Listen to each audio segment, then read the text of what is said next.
Good morning.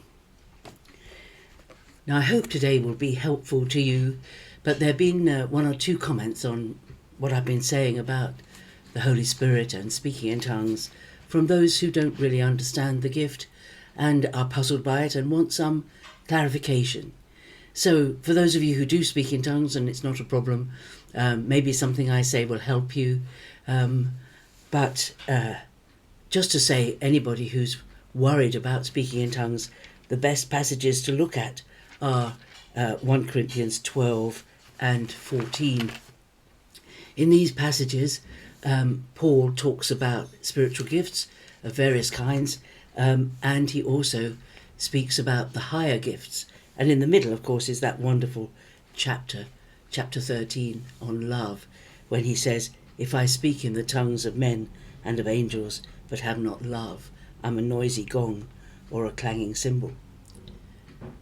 He's saying, that the motivation for speaking in tongues must be love. And he says that again in chapter 14, "Make love your aim and earnestly desire the spiritual gifts, especially that you may prophesy." Now, prophesying is using your normal language. And he goes on to talk about the contrast between those who speak in tongues and those who speak in, let's say, my language, English, where everyone can understand. Because speaking in tongues, he says here, "For one who speaks in a tongue speaks not to men, but to God." When people speak in tongues, it's not to communicate with another of their own nationality or someone else in the church. They're talking to God. And Paul makes a distinction between praying, speaking in tongues or speaking in other languages for personal prayer use and for use in the church. And when it happens in the church, there should be an interpretation, because everything has to be done decently and in order. So the motivation is to build up the church, is to bring something, and when that happens, usually there is that urgency feeling within you that you've simply got to get up and say something. We've all had that. Perhaps in one of our churches we've got a verse we want to quote, or we really feel the fellowship should sing a particular song or chorus, and you get up and you have no peace until you say it, and then once you've said it, it's okay. The Holy Spirit urges you to say it. But speaking in tongues, it says in verse 4 here, "He who speaks in a tongue edifies himself, and he who prophesies edifies the church." And then he says, "Now I want you all to speak in tongues, but even more to prophesy." And he goes on later on to say that he speaks in tongues more than any. And I think if you do read Acts and you read the New Testament letters, particularly Corinthians, honestly and faithfully, you will discover for yourself that speaking in tongues was normal in the church. It wasn't abnormal. It was normal in the church. It's something all of us who are born of the Spirit and baptized in the Spirit should do. Not all the time. I'm not speaking in tongues now because I'm speaking to you. But if I were praying now, I would use tongues and speak. Now, how did it come about for me? Let me explain. Because I was, as I said yesterday, I was in a fellowship that really did not believe that baptism in the Spirit was a real thing. They thought it was all hysteria, and that it was divisive and it was wrong. Now, Jesus himself said, if you ask the Father for the Holy Spirit, he won't give you a stone. Like if an ordinary father would not give a stone if his son asked for a fish. So if we ask the Holy Spirit, the Father for the Holy Spirit, he will give us the Holy Spirit. He won't give us something else. And so when we come to thinking about speaking in tongues, we know that when we ask God to baptize us in his Spirit, that's exactly what he does.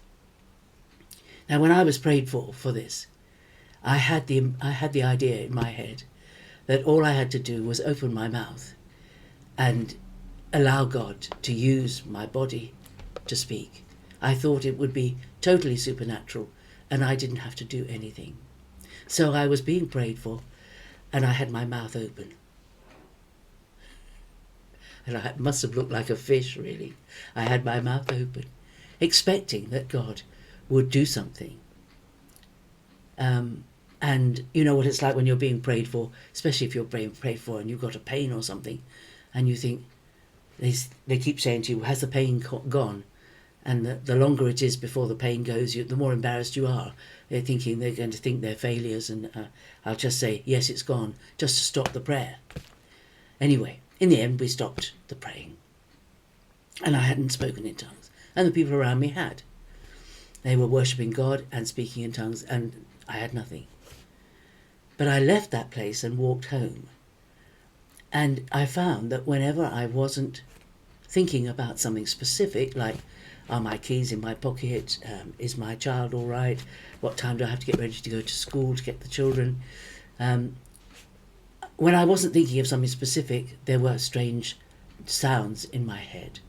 And it was simply a step from there to say them, to let them come out of my mouth.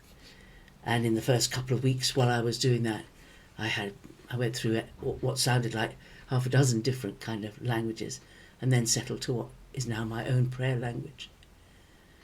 And I think the thing about speaking in tongues is, the most important thing is not to judge whether you've got it by whether you do it or not. God has given you your holy... If you've asked to be baptized and someone has prayed for you to be baptized in the Spirit, God gives you his Holy Spirit. He doesn't withhold. And then the other thing is that when you do start saying some of these strange sounds that have come into your head, the enemy will try and convince you. And he does all the time. He still does it now. It's 30 years since this happened to me. He still tries to convince you that it's utter rubbish and you're making it up. But you're not. But the thing that it does is, as we apply our faith and we thank God for giving us his Spirit and any gift he wants to give with it, that it builds up our faith. We have to believe that God has given, and then we use what he's given.